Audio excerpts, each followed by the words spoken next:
Friends, Brooklynites, country folk, lend me your ears. Gather round and hear the tale of the West LA Fadeaways, a fantasy basketball team destined for glory, or so I thought. Our season began with promise and a shrewd trade for the mighty Joel Embiid. Experts foretold a season of fantasy dominance, a campaign fueled by countless free throws. Like MacBeth was swayed by the prophecies of the witches, I, your humble fantasy manager, was swayed by talk of an MVP season for media pundits. Little did I know, these whispers of greatness would be my undoing. For in this league, as in life, ambition can be a double-edged sword, leading to both triumph and despair. Behold, the fateful encounter that set our tragedy in motion.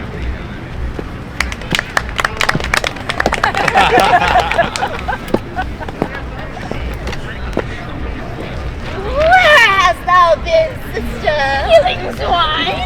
Sister, where thou? A sir's wife had just risen up, and munched and munched and munched. Give me, quoth I, aren't thee which the rump-fed Ron ties. Her husband's to Aleppo gone, master of the tiger. But in a sea all to the sail, and like a rat without a tail. I'll do, and I'll do. I'll give thee wind. You art thou kind. And I another. I myself have all the other. And the very port's safe though, all the quarters they know. I, the shipman's card, I will drain him as dry as a hay. Sleep shall neither nor the day. Hang upon his penthouse lid, he shall live a life forbid. Wearisome nights, 9 times 9, shall he dwindle, peak, and pine. Though his bark cannot be lost, yet it shall be tempest tossed. Look what I have. Show me, show me. Here I have a pirate's thumb, wrecked as homeward as he did come. A drum, MacBeed doth come.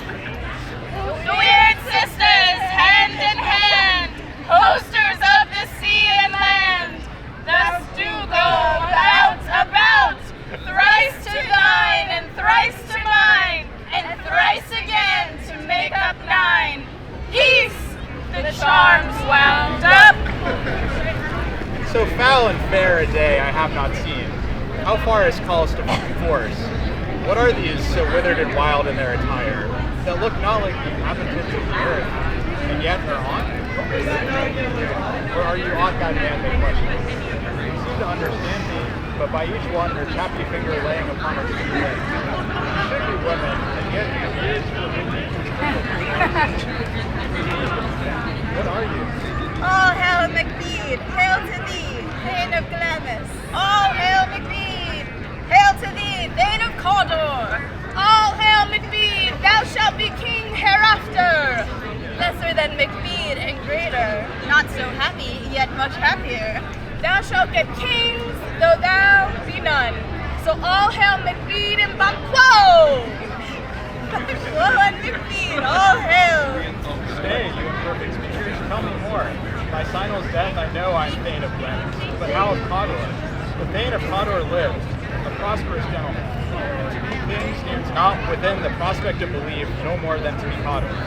Say from whence you owe this strange intelligence. Or why upon this plastic heath you stop our way with such prophetic dreams? Speak, I charge you.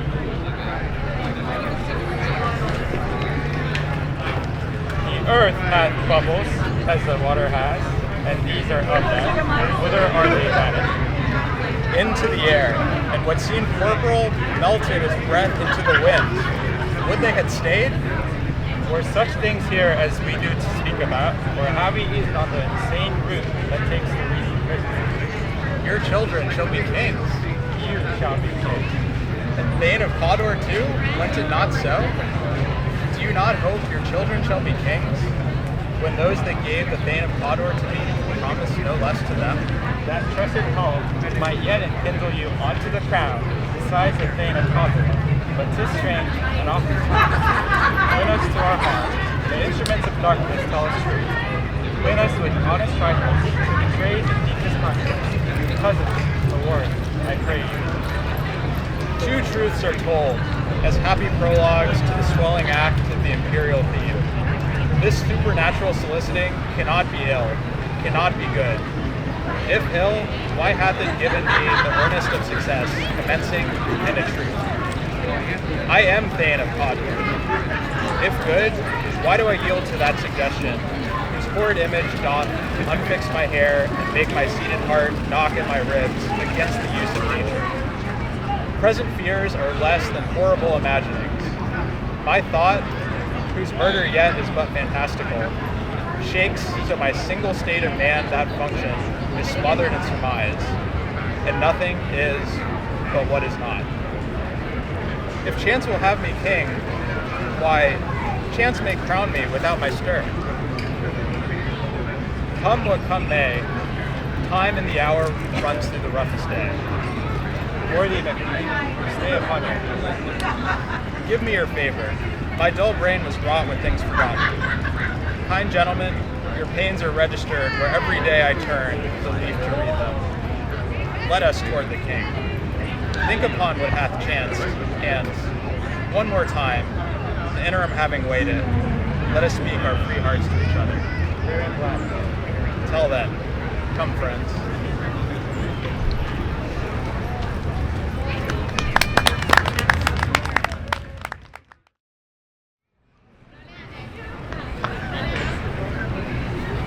MacBead was a statistical marvel, but cracks began to show. Was he chasing empty points? Like Macbeth contemplating the murder of Duncan, I wrestled with a dark thought. Was MacBead prioritizing his own MVP aspirations over the fate of the West LA Fadeaways? Alas, my friends, ambition, like a serpent, had already coiled its way into his heart.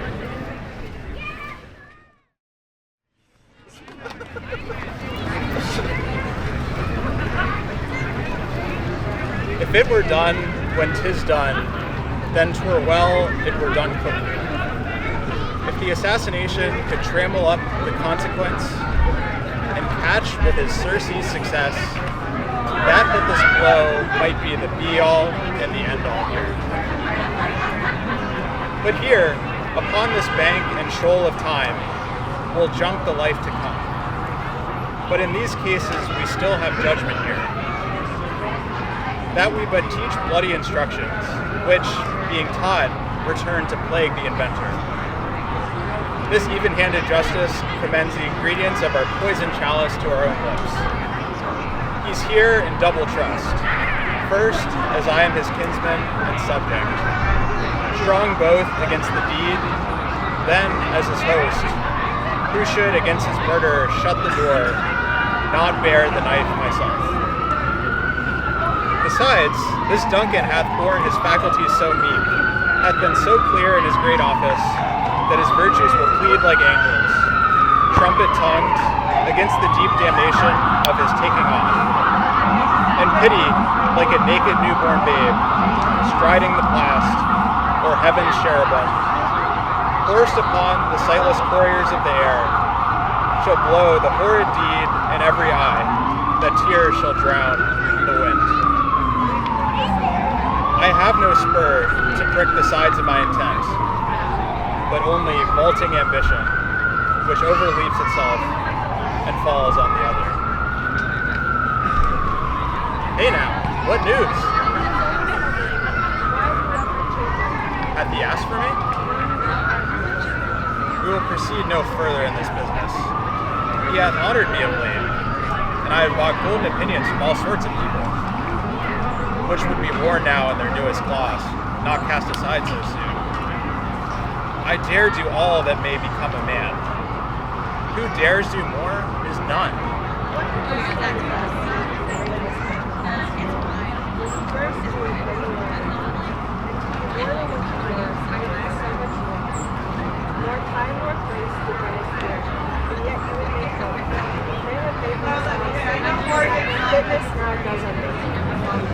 But if we should fail?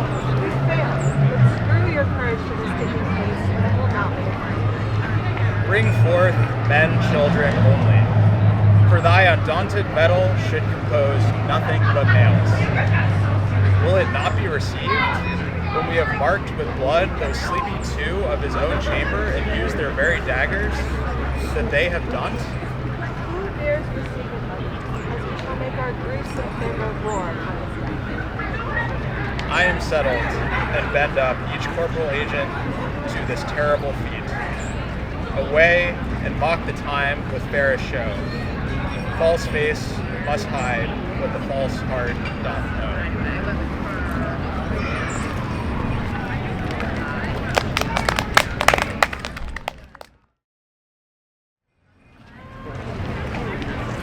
The season wore on, and doubt gnawed at my soul. MacBeed's focus wavered, his eye drifting towards the shimmering MVP trophy. Sleepless nights were spent agonizing over his shot selection, his plus-minus, and the whispers of discontent from my fellow fantasy managers. Like MacBeth, haunted by the phantom dagger, I was tormented by visions of load management.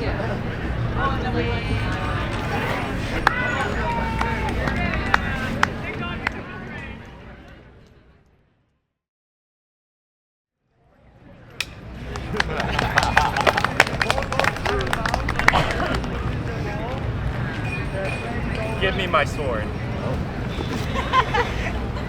Who's there? A friend? What, sir? Not yet at rest. The king's abed, he hath been an unusual pleasure, and sent forth great largesse to your offices. This diamond he greets your wife withal, by the name of most kind hostess, and shut up in measureless content. Being unprepared, our will became the servant to defend. Which else should free abroad? All's well. I dreamt last night of the three weird sisters. To you they have showed some truth. I think not of them. Yet, when we could entreat an hour to serve, we would spend it in some words upon that business, if you would grant it. At your kindest leisure. If you shall cleave to my consent, when 'tis, it shall make honor for you. So I lose none in seeking to augment it, but still keep my Boston franchise and allegiance clear. I shall be counseled. Good repose the while. Thanks, sir. The likes to you. Is this a dagger? Is this a dagger which I see before me? The handle towards my hand? Come, let me clutch thee. I have thee not, and yet I see thee still. Art thou not, fatal vision, sensible to feeling as to sight? Or art thou but a dagger of the mind, a false creation, proceeding from the heat-oppressed brain? I see thee yet, in form as palpable as this which I now draw. Thou marshalst me the way that I was going, and such an instrument I was to use. Mine eyes are made the fools of the other senses, or else worth all the rest. I see thee still, and on thy blade and dudgeon's gouts of blood, which was not so before. There's no such thing. It is the bloody business which informs thus to mine eyes. Now, o'er the one half-world, nature seems dead, and wicked dreams abuse the curtain sleep. Witchcraft celebrates pale Kate's offerings and withered murder. Alarmed by his sentinel, the wolf, whose howl is watch, thus with his steady pace. With Tarquin's ravishing strides, towards his design moves like a ghost. Thou sure and firm set earth, hear not my steps, which way they walk, for fear thy very stones prate of my whereabout, and take the present horror from the time, which now suits with it. Whiles I fret, he lives. Words to the heat of deeds too cold breath gives. Ding. I go, and it is done. The bell invites me. Hear it not, Duncan, for it is a knell that summons thee to heaven or hell. I take a brief intermission.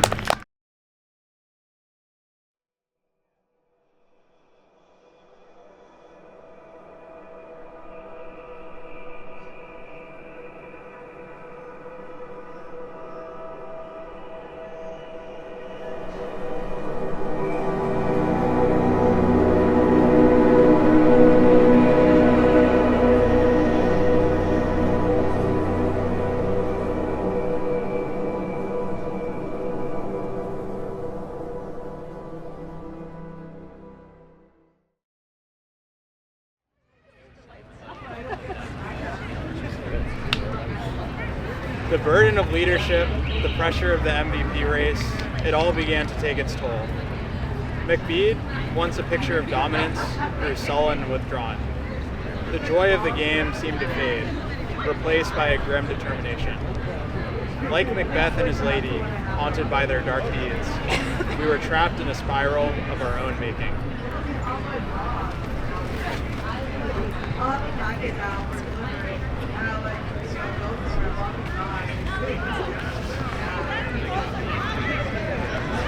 Knots had, all spent, where our desire is got without content. 'Tis safer to be that which we destroy, than by destruction dwell in doubtful joy.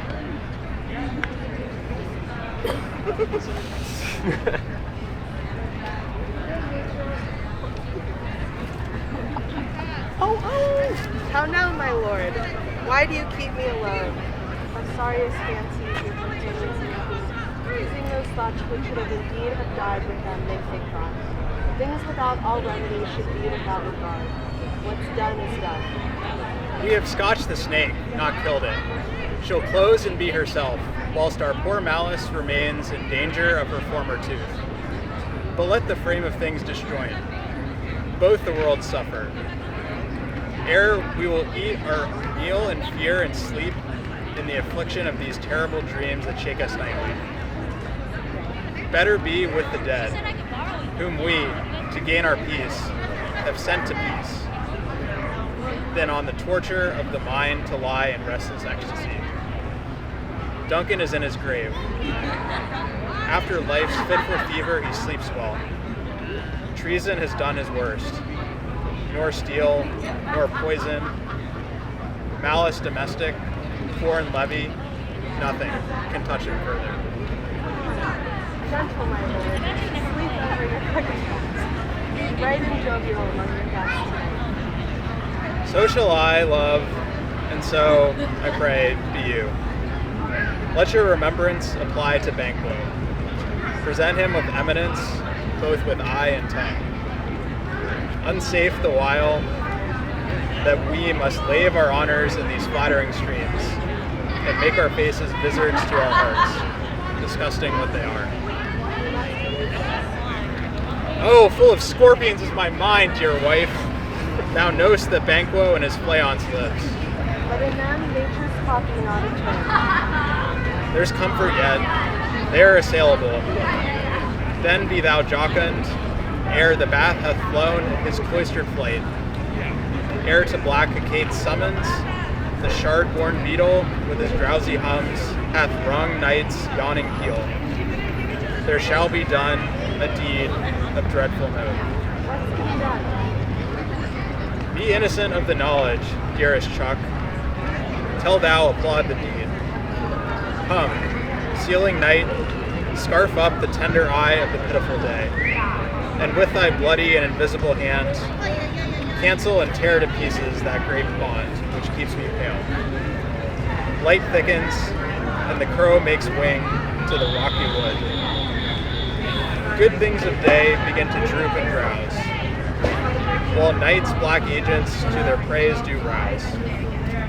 Thou marvelst at my words, but hold thee still. Things bad begun make strong themselves by ill. So prithee, go with me.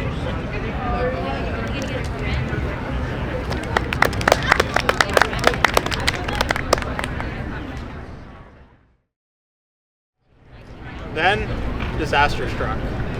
A cruel twist of fate, an injury that shattered our championship dreams.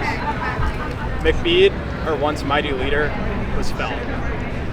The Fadeaways, like a rudderless ship, drifted towards the rocky shoals of last place. My hopes, once so bright, turned to ashes. Like MacBeth facing his own mortality, I was forced to confront the futility of it all.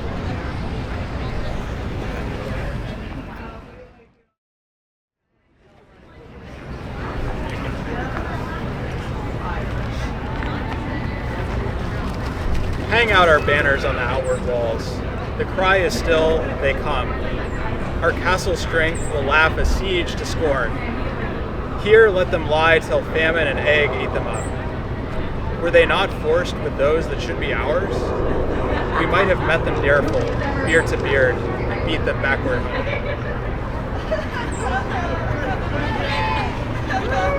What is that noise? It is the cry of women, my lord. I have almost forgot the taste of fears. The time has been, my senses could have cooled to hear a night shriek, and my fell of hair would a dismal treatise rouse and stir as life were it. I have supped full with horrors. Direness, familiar to my slaughterous thoughts, cannot once start me. Wherefore was that cry? The queen, my lord, is dead. She should have died hereafter. There would have been a time for such a word. Tomorrow, and tomorrow, and tomorrow creeps in this petty pace from day to day to the last syllable of recorded time. And all our yesterdays have lighted fools, the way to dusty death. Out, out, brief candle. Life's but a walking shadow, a poor player that struts and frets his hour upon the stage, and then is heard no more. It is a tale told by an idiot, full of sound and fury, signifying nothing. Gracious, my lord, I should report that which I say I saw, but know not how to do it. As I did stand my watch upon the hill, I looked toward Burnham, and anon, methought the wood began to move. Liar and slave. Let me endure your wrath. If it be so, within the 3 mile may you see it coming. I see a moving grove. If thou speak false, upon the next tree shalt thou hang alive, till famine cling thee. If thy speech be sooth, I care not if thou dost for me as much. I pull in resolution, and begin to doubt the equivocation of the fiend that lies like truth. Fear not, till Burnham Wood do come to Dunsinane, and now a wood comes towards Dunsinane. Arm, arm, and out. If this which he avouches does appear, there is nor flying, hence nor tarrying here. I gin to be aweary of the sun, and wish the estate of the world were now undone. Ring the alarm bell, ring the alarm bell. Blow, wind, come, rack. At least we'll die with a harness on our back.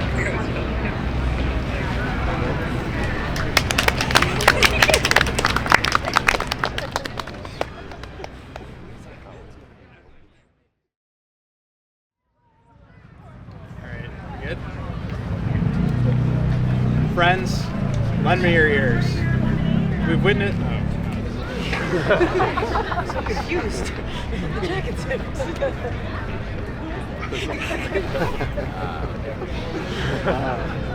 Try that again. Take 2. Friends, lend me your ears.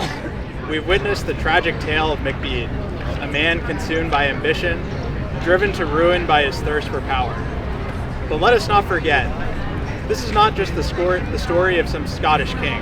No, my friends, this is the story of Joel Embiid, the would-be king of the NBA, and the downfall of my beloved fantasy team, the West LA Fadeaways. Recall the witches, those cunning purveyors of fantasy prognostication. They foretold Embiid's greatness. How I, a humble fantasy GM, was seduced by their prophecies. I traded away my future, my promising young players, all for the chance to bask in the glory of MacBeed's reign. But alas, like MacBeth, MacBeed was tempted by the whispers of ambition. We saw him wrestle with his conscience, torn between the pursuit of individual glory and the needs of the team. He pursued the MVP with a single-minded focus, sacrificing team wins for personal accolades. The Fadeaways, like MacBeed's kingdom, began to crumble. MacBeed, broken and defeated, rages against the dying of the light. His MVP dreams lie in ruins, his team in shambles. But the final reckoning awaits. For in this twisted fantasy realm, Nikola Jokic, the true MVP, stands ready to deliver justice. He is MacBeth, who has come to avenge the fallen and restore balance to the fantasy basketball universe. Prepare yourselves, for we are about to witness the final confrontation, the ultimate showdown between MacBeed and Jokic, between ambition and true greatness. The fate of the fadeaways, nay, the fate of the entire fantasy basketball world hangs in the balance.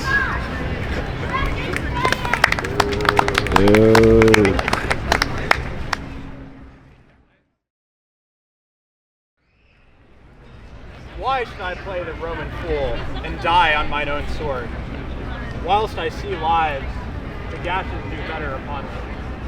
Turn, hellhound, turn! Of all men else I have avoided thee, but get thee back, my soul is too much charged with blood of thine already. I have no words. My voice is my sword, thou bloody villain. Then terms can give thee out.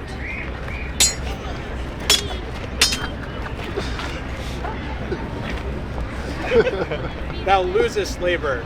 As easy mayst thou the entrenchant air with thy keen sword impress as make me bleed.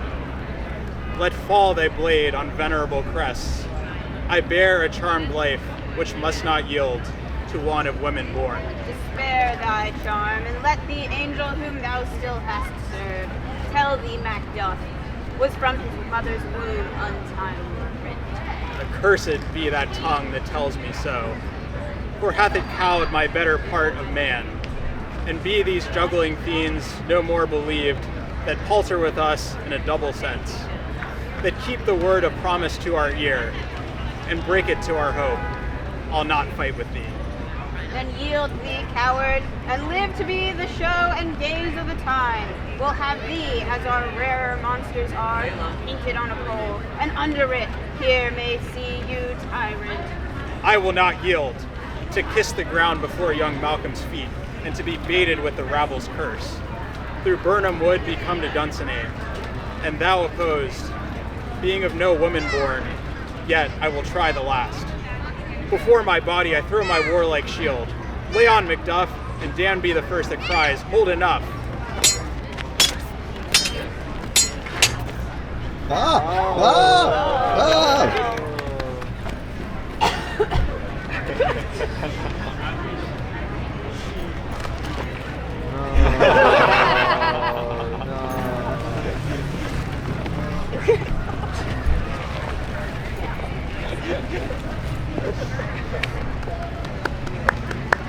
Hail, King, for thou so art, behold, where stands the usurper's cursed head. The time is free, I see thy compassed with thy kingdom's pearl. Thy speak my salutation in their minds, whose voice I desire aloud with mine. Hail, King of Scotland! Hail, King of Scotland!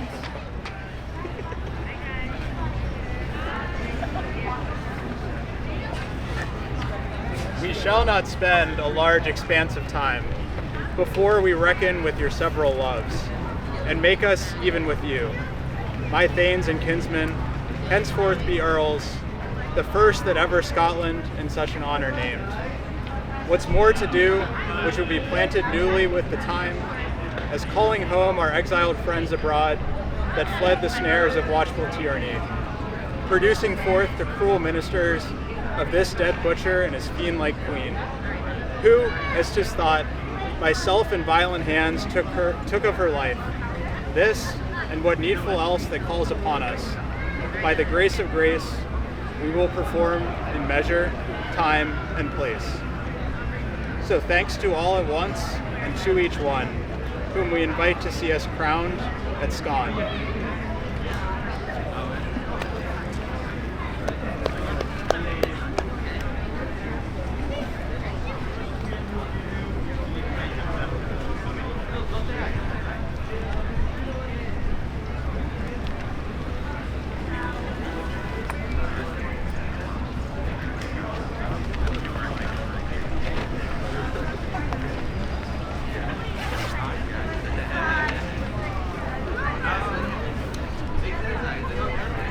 Thus falls the tyrant MacBeed, his quest for MVP glory laid to waste.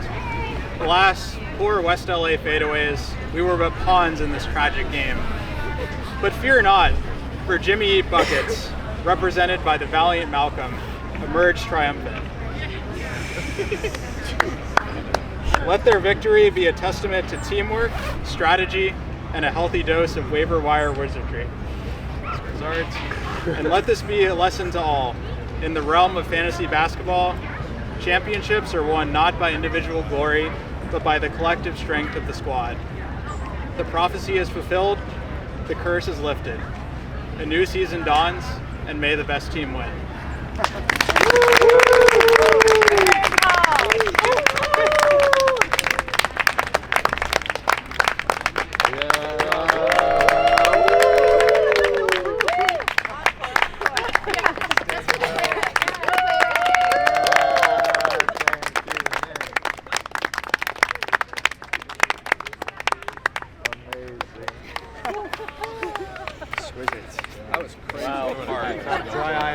I'm gonna go wait by the stage door.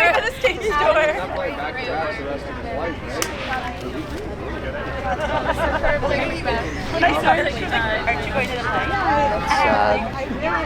It had to be Joseph. It had to be Joseph. Still a little bit? Not covered. No.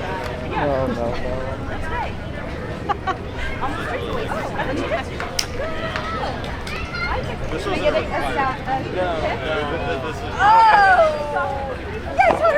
That's where the picture